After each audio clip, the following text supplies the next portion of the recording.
क्या आपके यहाँ भी हाल ही में किसी की मृत्यु हुई है? तो हो जाएं सावधान, क्योंकि शायद आप इन चीज़ों को नहीं जानते हैं। यदि आपके घर में या आसपास किसी की मृत्यु हुई है तो जरूर सुनिए ये बातें। मित्रों, गरुड़ पुराण के अनुसार मृत्यु के तीसरे दिन आत्मा घर क्यों लौटती है? जानिए गरुड़ पुराण में क्या कहा गया है। वैसे तो सभी लोगों के अलग अलग तर्क हैं, परंतु गरुड़ पुराण के अनुसार कहा गया है कि यदि आपने कभी महसूस किया है कि किसी अपने के जाने के बाद भी घर पूरी तरह खाली नहीं लगता, गरुड़ पुराण में एक रहस्य बताया गया है और कहा गया है कि मृत्यु के तीसरे दिन आत्मा एक बार फिर अपने घर लौटती है। वही घर जहां उसने अपनी पूरी जिंदगी बिताई थी। वह दरवाजे पर खड़ी होकर अपने कमरे को देखती है।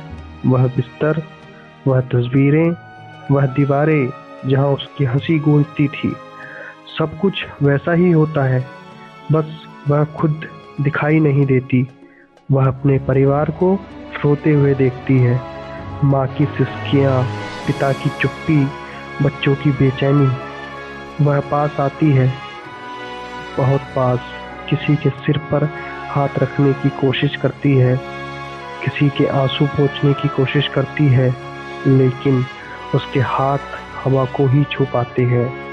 कहते हैं उसी समय घर में एक अजीब सी ठंडक फैल जाती है। बिना वजह दिल भारी हो जाता है और आंखें अचानक भर आती हैं, क्योंकि वह आत्मा आखिरी बार अपने प्रियजनों को देखने आई होती है और फिर चुपचाप चली जाती है। इसलिए अगर कभी किसी को अपने जाने के बाद अचानक ऐसा महसूस हो कि कोई पास खड़ा है, तो डरना मत। हो सकता है कोई अपना आखिरी बार आपसे मिलने आया हो। इस प्रकार वह अंतिम बार मृत्यु के बाद विदाई देने आती है और अपने सभी रिश्ते, नाते, सुख दुख के पल सभी को याद करती है और खूब रोती है, परंतु अब वह कुछ नहीं कर सकती है। वह असहाय है।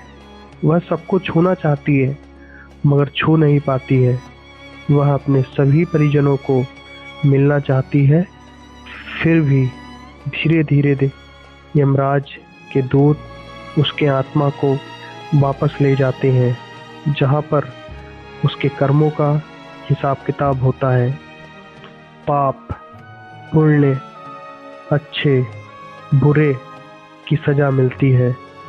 इस आधार पर आत्मा को मृत्यु के बाद दूसरे जीवन में प्रवेश मिलता है।